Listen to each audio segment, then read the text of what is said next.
Sejak kecil, Naila selalu merasa aman. Tidak pernah sekalipun ia mengalami kecelakaan serius, meski pernah hampir tertabrak mobil, terpeleset di tangga, atau bahkan tersesat di hutan sewaktu kecil. Semua selalu berakhir dengan keberuntungan yang nyaris mustahil. Namun, ia tak pernah menyadari bahwa ada sesuatu atau seseorang yang selalu menjaganya. Ketika masih kecil, ia sering merasa seperti ada tangan tak terlihat yang menahannya saat hampir jatuh, atau suara halus yang memperingatkannya ketika ia hendak melakukan sesuatu yang berbahaya. Kadang, ia mendengar bisikan lembut dalam mimpinya yang menenangkan saat ia ketakutan. Bayangan samar yang tidak pernah bisa ia lihat dengan jelas selalu ada dalam pikirannya, memberikan rasa damai yang sulit dijelaskan. Naila tidak pernah merasa kesepian. Ia selalu percaya ada sesuatu yang menemani dan melindunginya, meskipun ia tidak bisa menjelaskan dengan kata-kata. Ketika sendirian, ia tetap merasa aman, seolah ada seseorang yang mengawasi dan menjaganya dari kejauhan. Ia tidak pernah merasakan ketakutan yang berlebihan, seakan-akan hidupnya berada dalam genggaman sosok tak kasat mata yang selalu siap melindungi. Namun, seiring bertambahnya usia, ia mulai melupakan perasaan itu. Kehidupan menjadi lebih sibuk, dan ia mulai berpikir bahwa semua perasaan nyaman dan aman itu hanyalah bagian dari imajinasinya sebagai anak kecil.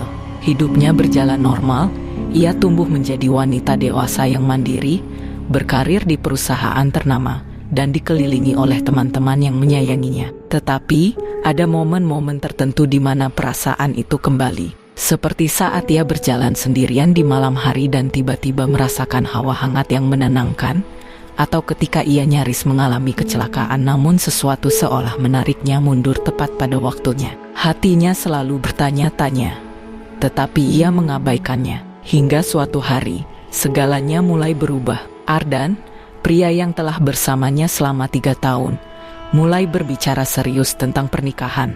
Ia adalah pria yang baik, penyayang, dan selalu ada untuk Naila. Lamaran itu seharusnya menjadi momen bahagia dalam hidupnya, namun tanpa alasan yang jelas, ada rasa ragu yang muncul dalam hatinya. Perasaan gelisah yang semakin lama semakin menguat, seakan ada sesuatu yang menahannya untuk melangkah maju. Sejak malam itu, Naila mulai merasa ada yang berbeda. Rasa aman yang selama ini menemaninya perlahan berubah menjadi sesuatu yang lebih menekan. Udara di sekitarnya terkadang terasa lebih berat, dan ia sering merasa seolah-olah ada yang mengawasinya dari kejauhan. Ia tidak tahu mengapa, tetapi semakin ia membicarakan pernikahan, semakin kuat perasaan itu. Namun, ia tetap berusaha mengabaikan semuanya. Ia yakin ini hanya kecemasan biasa yang wajar dirasakan sebelum mengambil keputusan besar dalam hidup. Ia tidak menyadari bahwa sesuatu telah terbangun di sekelilingnya, menunggu saat yang tepat untuk menyatakan keberadaannya. Dan pada akhirnya, semuanya akan berubah.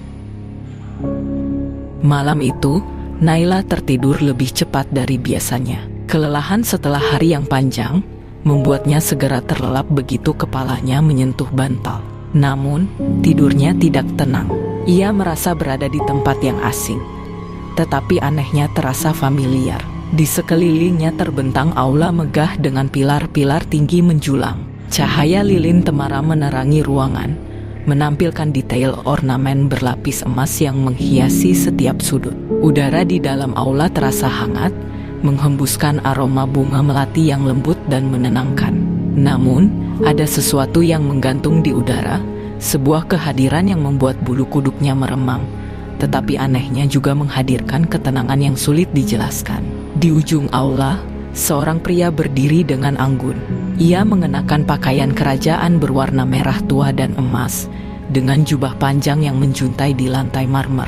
Wajahnya tampan, dengan mata tajam yang menatap Naila seolah telah lama mengenalnya. Senyumnya penuh pesona, menciptakan rasa nyaman yang tak bisa dijelaskan.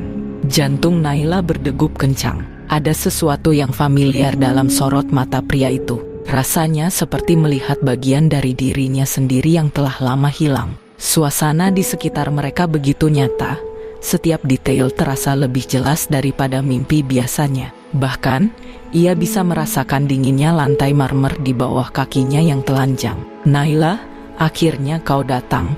Suaranya terdengar dalam, lembut, namun berwibawa.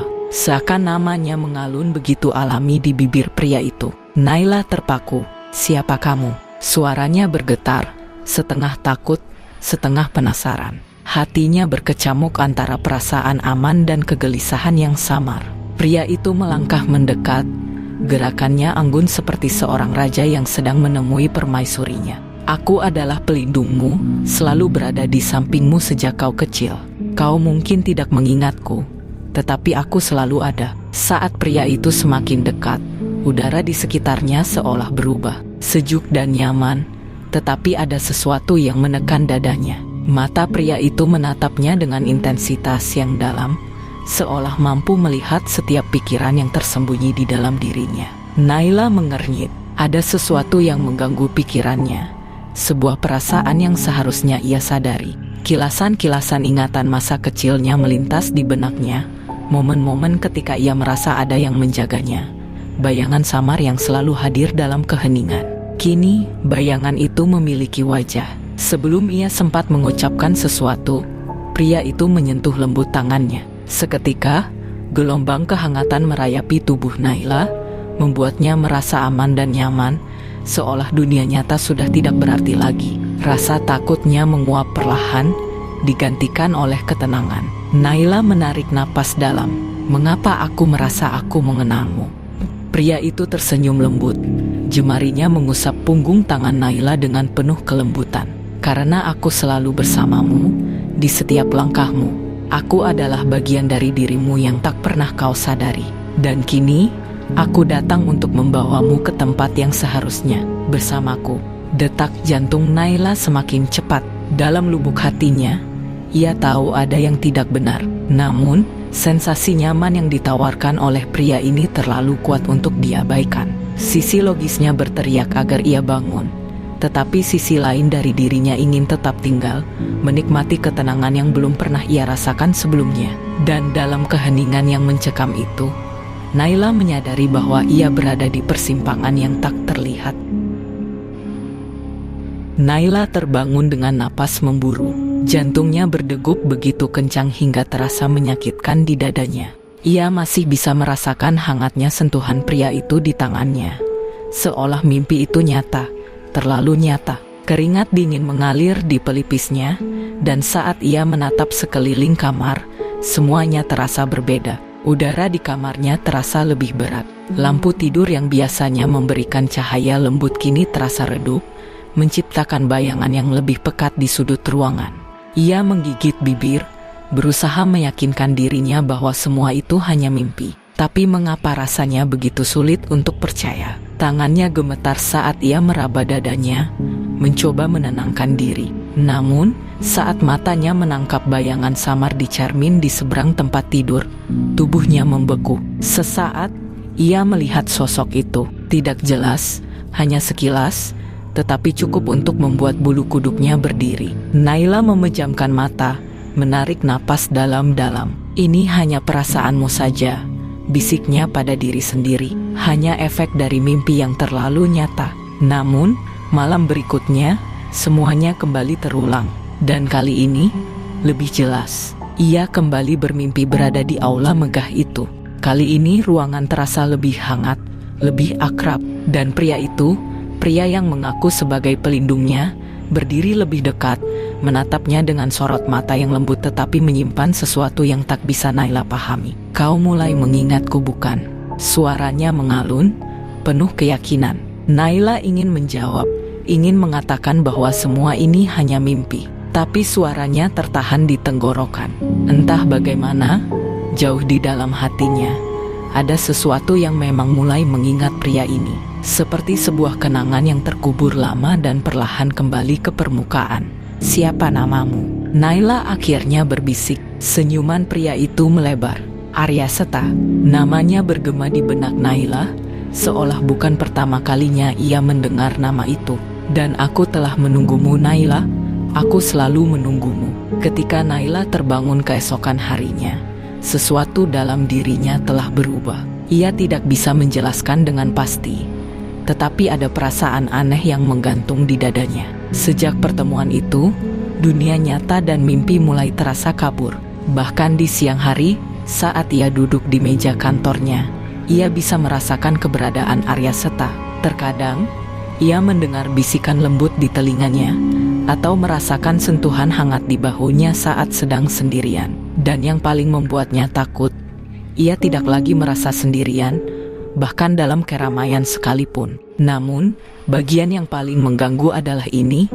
Untuk pertama kalinya sejak menjalin hubungan dengan Ardan, hatinya mulai ragu. Dan ia tidak tahu apakah itu karena dirinya sendiri, atau karena seseorang yang terus menunggu dalam bayangan. Hari-hari berlalu, tetapi rasa aneh itu tak juga menghilang. Naila mulai merasa ada yang berubah dalam dirinya. Ia menjadi lebih pendiam, lebih sering termenung. Bahkan Ardan, yang biasanya bisa mengajaknya tertawa, kini hanya mampu mengernyitkan dahi setiap kali Naila tampak melamun dengan tatapan kosong. "Kamu baik-baik saja, Nay?" tanya Ardan suatu malam saat mereka makan malam bersama. Naila tersentak dari lamunannya, menatap Ardan dengan ekspresi bingung seakan baru menyadari keberadaannya. "Hah? Oh, iya, aku baik-baik saja, hanya lelah." Ardan menatapnya lama, seolah berusaha membaca pikirannya. "Akhir-akhir ini kamu sering melamun. Ada sesuatu yang mengganggumu?" Naila ingin mengatakan yang sebenarnya, bahwa setiap malam ia dihantui oleh sosok pria bernama Arya Seta, bahwa kehadiran sosok itu semakin nyata bahkan di siang hari. Tapi bagaimana ia bisa menjelaskan sesuatu yang bahkan ia sendiri tak mengerti? "Aku hanya kurang tidur," jawab Naila akhirnya, memaksakan senyum. Namun, senyum itu tak bisa menyembunyikan kegelisahannya. Semakin ia mencoba mengabaikan Arya Seta, semakin kuat kehadiran sosok itu dalam hidupnya. Malam itu, ketika ia mencoba untuk tidur, ia kembali merasakan hawa aneh yang semakin sering muncul. Udara di kamarnya terasa lebih dingin. Meskipun jendela tertutup rapat, ia menarik selimutnya erat-erat, berusaha mengabaikan rasa takut yang mulai merayapi tubuhnya. Kemudian, sebuah bisikan lembut terdengar di telinganya. "Naila, aku di sini. Aku akan selalu di sini." Tubuh Naila menegang. Ia tahu suara itu. Arya Seta. Dengan gemetar, ia menoleh ke sisi tempat tidur. Tidak ada siapa-siapa, tapi ia bisa merasakan kehadiran itu. Napasnya memburu. Ia ingin berteriak, tetapi suaranya tertahan di tenggorokan. Lalu, sesuatu yang dingin menyentuh pipinya, lembut dan menenangkan, tetapi justru membuat tubuhnya semakin gemetar. "Jangan takut," bisik Arya Seta. "Aku hanya ingin melindungimu, seperti yang selalu kulakukan." Dan saat itu juga, Naila menyadari satu hal, ia tidak bisa lagi menghindari kehadiran Arya Seta. Sosok itu bukan sekadar mimpi, ia nyata, dan cengkeramannya semakin kuat. Naila mulai kehilangan batas antara mimpi dan kenyataan. Setiap malam, ia selalu terjebak dalam istana megah yang semakin terasa seperti rumahnya sendiri. Arya Seta selalu menunggunya di sana, dengan tatapan penuh kasih, senyum lembut yang membuat Naila merasa aman, dan sentuhan yang menghangatkan jiwanya. "Kau terlihat semakin nyaman di sini," suara Arya Seta bergema di aula yang luas. Ia berdiri di dekat jendela besar yang menghadap hamparan taman berhiaskan bunga-bunga ungu yang tampak berpendar di bawah cahaya bulan. Naila memandang sekeliling, menyadari bahwa tempat ini mulai terasa akrab. Tidak ada lagi rasa takut seperti sebelumnya. Justru, setiap kali ia berada di sisi Arya Seta, ia merasakan ketenangan yang tak bisa dijelaskan. "Aku merasa berbeda," gumam Naila. "Seolah-olah aku memang seharusnya ada di sini." Arya Seta melangkah mendekatinya, menatapnya dengan penuh kelembutan. "Karena tempatmu memang di sisiku, Naila. Aku telah menunggumu begitu lama. Kau adalah bagian dari takdirku." Naila menahan napas. Kata-kata itu menggema di benaknya, mengusik sesuatu yang terkubur dalam jiwanya. Namun, sebelum ia sempat menjawab, suasana di sekeliling mereka berubah. Udara menjadi lebih berat, dan terdengar suara samar dari kejauhan, seperti suara seseorang yang memanggil namanya. Naila menoleh, mencoba mencari sumber suara itu. Tapi Arya Seta segera meraih tangannya, menariknya kembali dalam tatapannya. "Jangan dengarkan," bisiknya. Jemarinya menggenggam erat tangan Naila. "Mereka hanya ingin menghalangi kebahagiaan kita." Naila menatapnya, hatinya bimbang. Suara itu, ia mengenalnya. Tapi di sisi lain, ada kehangatan dalam genggaman Arya Seta yang membuatnya enggan melepaskan diri. Ia merasa terlindungi, dicintai. "Tinggallah bersamaku," Arya Seta berbisik. "Di sini, kau tak perlu merasa takut lagi. Aku akan selalu menjagamu." Naila ingin menjawab, tetapi sebelum ia sempat mengatakan apapun, dunia di sekelilingnya mulai bergetar. Ia merasakan tarikan yang kuat, seolah ada sesuatu yang berusaha menariknya kembali ke dunia nyata. Dan saat ia membuka mata, ia mendapati dirinya terbaring di tempat tidur dengan napas tersengal. Tubuhnya terasa lelah, seolah benar-benar mengalami peristiwa itu. Tapi yang lebih mengejutkan adalah rasa kehilangan yang mendalam di dadanya, seolah ia baru saja meninggalkan sesuatu yang sangat berharga. Dan di dalam cermin di sudut kamar, bayangan Arya Seta tampak sekilas sebelum menghilang dalam kegelapan. Di dunia nyata, keluarganya mulai menyadari perubahan sikap Naila. Ia semakin sering melamun, menghabiskan waktu sendirian di kamar, dan tampak kehilangan minat pada hal-hal yang dulu ia sukai. Ibunya mencoba berbicara dengannya, tetapi Naila hanya menjawab singkat dan seolah-olah pikirannya berada di tempat lain. "Aku khawatir dengan Naila," ucap ibunya kepada ayahnya suatu malam. "Dia bukan lagi anak yang kita kenal. Sepertinya ada sesuatu yang mengganggunya." Kakaknya, Adit, juga merasakan hal yang sama. "Aku sempat memanggilnya tadi, tapi dia hanya menatapku kosong seolah tidak mengenaliku. Ini nggak biasa." Akhirnya, setelah beberapa hari mengamati perilaku Naila yang semakin aneh, mereka sepakat untuk meminta bantuan seorang orang pintar, seseorang yang mengerti dunia yang tak kasat mata. "Kita perlu mencari tahu apa yang sebenarnya terjadi padanya," kata ayahnya dengan nada serius, "sebelum semuanya terlambat." Keesokan harinya, ibunya membawa Naila ke rumah seorang ustadz bernama Kiai Rahman, seorang yang dikenal memiliki ilmu mendalam tentang dunia gaib. Rumahnya sederhana, namun terasa teduh dan damai. Begitu mereka masuk, aroma dupa lembut menguar di udara, bercampur dengan wangi bunga melati. Kiai Rahman menatap Naila lama, seakan menembus jiwanya. Tanpa banyak basa-basi, beliau meminta Naila duduk di hadapannya. "Anakku, kau sedang diikuti oleh sesuatu yang bukan dari dunia ini," katanya dengan suara tenang tapi tegas. Naila menggigit bibirnya. Selama ini, ia merasa semuanya hanya mimpi atau ilusi. Tapi kini, seorang yang bahkan belum mengenalnya bisa melihat apa yang terjadi padanya. "Siapa dia, Kiai?"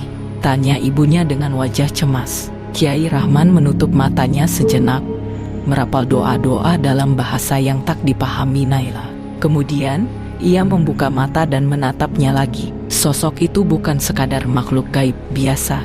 Dia adalah kodamu, Arya Seta. Ia sudah lama bersamamu, tapi kini ia semakin kuat karena kau mulai membuka hatimu padanya." Naila terdiam.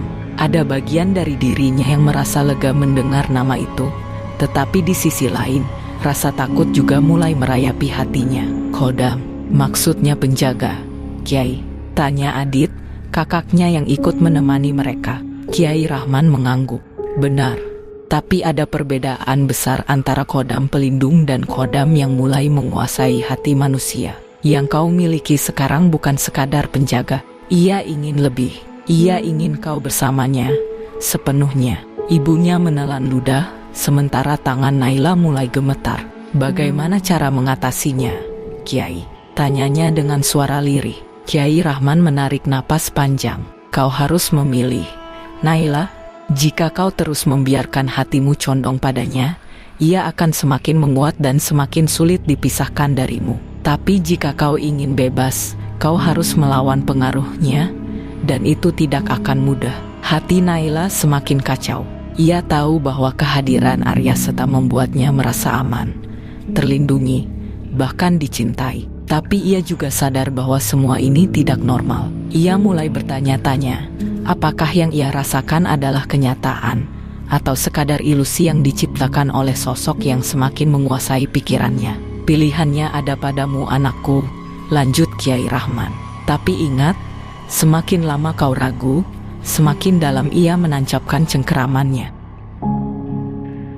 Sejak pertemuan dengan Kiai Rahman, Naila berusaha meyakinkan dirinya bahwa semua akan baik-baik saja. Namun, di dalam hatinya, ia tahu sesuatu masih mengawasinya. Malam-malamnya semakin aneh. Mimpi-mimpi tentang Arya Seta kini semakin nyata, seolah-olah ia benar-benar hadir di sampingnya. Dalam tidurnya, ia melihat Arya Seta berdiri di ujung tempat tidur, menatapnya dengan ekspresi yang sulit diartikan. Tatapan itu bukan sekadar cinta atau perlindungan, melainkan kepemilikan.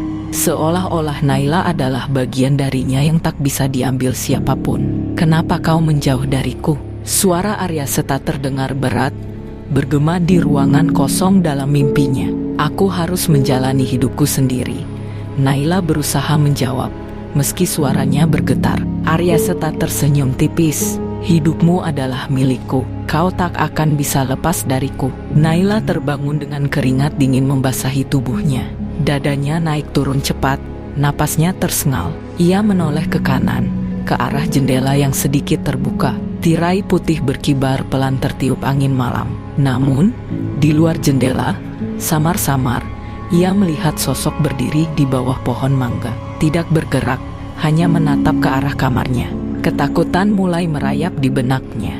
Apakah ini hanya imajinasi, atau Arya Seta benar-benar masih ada di sekitarnya? Namun, seiring berjalannya waktu, Naila mulai merasakan sesuatu yang aneh. Mimpi-mimpinya semakin nyata, semakin indah. Ia mulai melihat istana megah dengan dinding emas berkilauan, halaman luas dengan taman yang dipenuhi bunga-bunga yang tidak pernah ia lihat di dunia nyata. Di istana itu, orang-orang memperlakukannya seperti ratu, penuh hormat dan kasih sayang.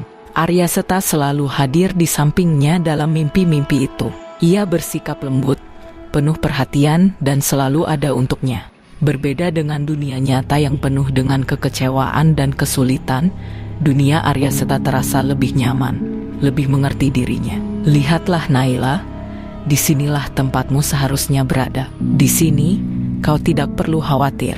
Aku akan selalu melindungimu, mendengarkan semua keinginanmu," bisik Arya Seta dalam mimpi. Hari demi hari, Naila merasa dirinya semakin berat untuk kembali ke kenyataan. Ia mulai merasa dunia nyata tak lagi menarik. Orang-orang di sekitarnya terasa jauh, dingin, dan tidak peduli padanya.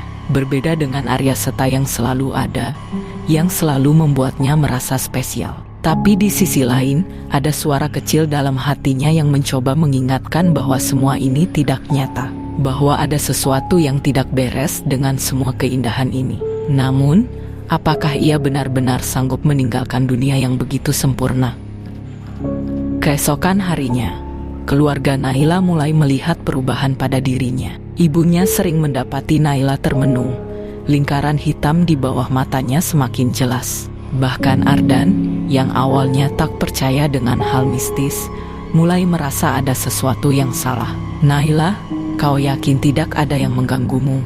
tanya ibunya dengan suara lembut saat mereka makan malam. Naila menggeleng cepat. "Tidak Bu, aku hanya lelah." Namun, adiknya menatapnya tajam. "Kak, kau berubah. Aku tahu ada sesuatu yang tidak kau ceritakan." Naila menghela napas panjang. Ia ingin menceritakan semuanya, tapi bagaimana ia bisa menjelaskan bahwa pelindung yang selama ini menjaganya kini berubah menjadi ancaman? Di tengah kebimbangan itu, ibunya akhirnya mengambil langkah yang lebih serius. Tanpa sepengetahuan Naila, ia pergi menemui Kiai Rahman, berharap ada jalan keluar dari belenggu yang semakin kuat ini. Setelah menemui Kiai Rahman, Ibu Naila pulang dengan wajah penuh kegelisahan. Ia tidak langsung menceritakan apa yang didengarnya kepada Naila, tetapi dalam hatinya, ia tahu bahwa putrinya sedang menghadapi sesuatu yang lebih besar dari yang bisa mereka bayangkan. Malam itu, Naila kembali dihantui mimpi tentang Arya Seta. Namun, kali ini berbeda. Ia tidak berada dalam istana megah seperti biasanya, melainkan di tempat yang gelap dan dingin. Ia melihat Arya Seta duduk di sebuah singgasana batu. Wajahnya tampak lebih muram dari sebelumnya. "Kenapa kau menjauh, Naila?" Suaranya terdengar lebih dalam, hampir menyerupai bisikan angin. "Aku tidak bisa, Arya Seta. Aku harus menjalani hidupku sendiri," jawab Naila dengan ketakutan yang tertahan. Arya Seta bangkit dari singgasananya dan mendekatinya. Tatapannya begitu dalam hingga Naila merasa tubuhnya membeku di tempat. "Hidupmu sudah terikat denganku sejak lama. Tidak ada yang bisa memisahkan kita." Tangannya hampir menyentuh wajah Naila, tetapi ia tersentak bangun dari tidurnya. Ia mendapati dirinya berkeringat deras, meskipun kamar terasa dingin. Jantungnya berdegup kencang, napasnya tersengal. Ia mencoba menenangkan diri, tetapi tiba-tiba ia mendengar suara lirih di telinganya. "Aku akan selalu ada untukmu." Naila terlonjak dari tempat tidur dan berlari keluar kamar. Ia menemukan ibunya tengah duduk di ruang tamu, seperti sudah menunggunya. "Naila, duduklah," suara ibunya lembut tapi tegas. Naila menatap ibunya dengan kebingungan, tetapi ia menurut. Dalam keheningan malam, ibunya mulai bercerita. "Kiai Rahman mengatakan bahwa ada makhluk yang sudah lama terikat denganmu. Sejak kau masih bayi." Ibunya menatapnya dengan penuh kasih sayang. "Arya Seta bukan hanya sekadar pelindung. Dia memiliki ikatan yang lebih dalam denganmu." Naila terdiam. Kata-kata itu terasa begitu berat di dadanya. "Lalu, bagaimana aku bisa lepas darinya, Bu?" Suaranya nyaris bergetar. Ibunya menghela napas panjang. "Kiai Rahman bilang, semakin kau menolak, semakin kuat ikatan itu. Kita harus mencari cara yang lebih dalam, Naila." Naila memejamkan matanya, menyadari bahwa pertarungannya baru saja dimulai.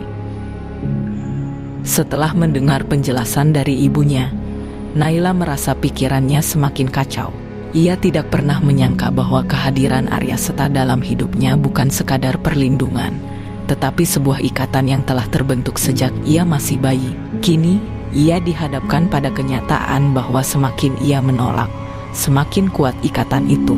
Keesokan harinya, Naila merasa tubuhnya lemas dan sulit untuk bangun dari tempat tidur. Ia merasa ada sesuatu yang menahannya, seperti tangan tak kasat mata yang membelenggu tubuhnya. Ketika akhirnya ia berhasil duduk, ia melihat bayangan samar di sudut kamarnya. Arya Seta berdiri di sana, menatapnya dengan ekspresi yang sulit diartikan. "Kau tidak perlu melawan, Naila." Suaranya terdengar lembut tetapi penuh otoritas. "Aku di sini untukmu, seperti yang selalu kulakukan." Naila mencoba mengabaikan sosok itu, tetapi setiap kali ia berkedip, Arya Seta semakin dekat. Ketakutan mulai merayap dalam dirinya. Ia menguatkan hatinya dan segera turun dari tempat tidur, bergegas keluar kamar. Di ruang tamu, ibunya sedang berbicara dengan seorang lelaki tua yang tidak dikenalnya. Lelaki itu mengenakan jubah putih dan memegang tasbih kayu yang terus bergerak di jemarinya. Tatapan matanya penuh ketenangan, tetapi ada sorot tajam yang membuat Naila merinding. "Naila, ini Ustadz Hamdan. Beliau akan membantu kita," kata ibunya. Naila menatap Ustadz itu dengan penuh harapan. "Apa yang harus aku lakukan? Aku merasa semakin lemah, seolah-olah aku benar-benar terikat dengannya." Ustadz Hamdan mengangguk pelan.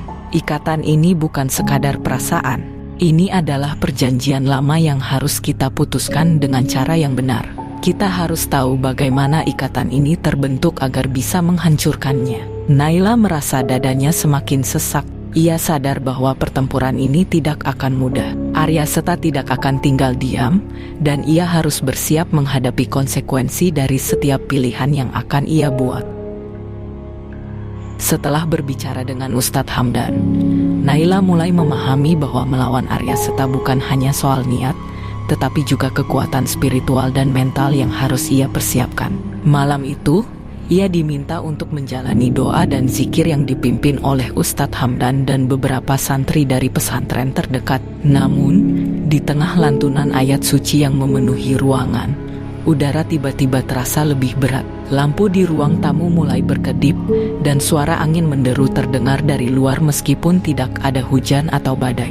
Tubuh Naila gemetar, merasakan sesuatu yang sangat kuat mencoba menahannya. "Dia tidak suka ini," bisik Naila, Suaranya bergetar. Ustadz Hamdan tetap tenang. Jangan takut. Ketakutanmu adalah kekuatan baginya. Perbanyak istighfar dan jangan biarkan hatimu goyah. Naila mencoba memejamkan mata, tetapi tiba-tiba suara berat dan dalam terdengar di dalam kepalanya. Naila, kenapa kau melakukan ini kepadaku? Bukankah aku selalu melindungimu? Itu suara Arya Seta, lembut, tetapi penuh tekanan yang membuat Naila semakin sulit bernapas. Dadanya terasa sesak, dan bayangan hitam mulai muncul di sudut-sudut ruangan. Lanjutkan zikirnya, seru Ustadz Hamdan kepada para santri. Lantunan ayat suci semakin kencang, menggema di seluruh rumah. Bayangan hitam itu bergetar, seolah-olah terkena panas yang menyakitkan. Sosok Arya Seta muncul dalam bentuk samar. Tatapannya penuh amarah. Naila, kau milikku. Kau tidak akan pernah bisa lepas dariku. Tiba-tiba, tubuh Naila melemas. Ia merasa seperti ditarik oleh sesuatu, tetapi tangannya masih erat menggenggam tasbih pemberian Ustadz Hamdan. Dengan sekuat tenaga, ia berusaha melawan perasaan itu dan berteriak, "Aku bukan milikmu, aku adalah milik Allah." Seketika, cahaya terang memenuhi ruangan. Sosok Arya Seta menghilang dalam jeritan panjang, meninggalkan keheningan yang mencekam. Napas Naila tersengal, tetapi ia tahu bahwa pertempuran ini belum berakhir. Arya Seta mungkin mundur untuk sementara, tetapi ia akan kembali dengan cara yang lebih kuat. Hari-hari setelah kepergian Arya Seta terasa aneh bagi Naila. Untuk pertama kalinya dalam hidupnya, ia merasa sendirian. Tidak ada lagi bisikan lembut dalam mimpinya.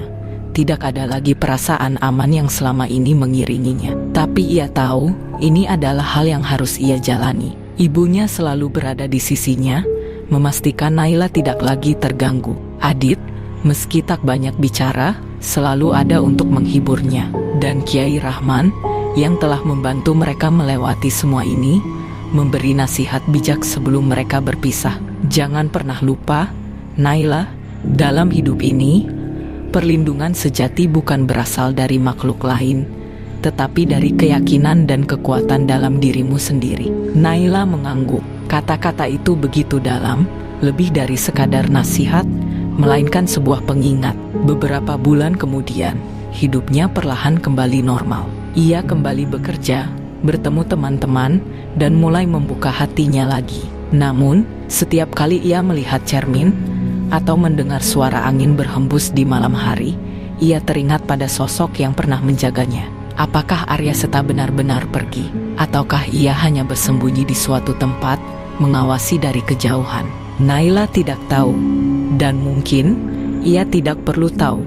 Yang jelas, ia telah memilih jalannya. Dan untuk pertama kalinya, ia siap menjalani hidup tanpa bayang-bayang masa lalu.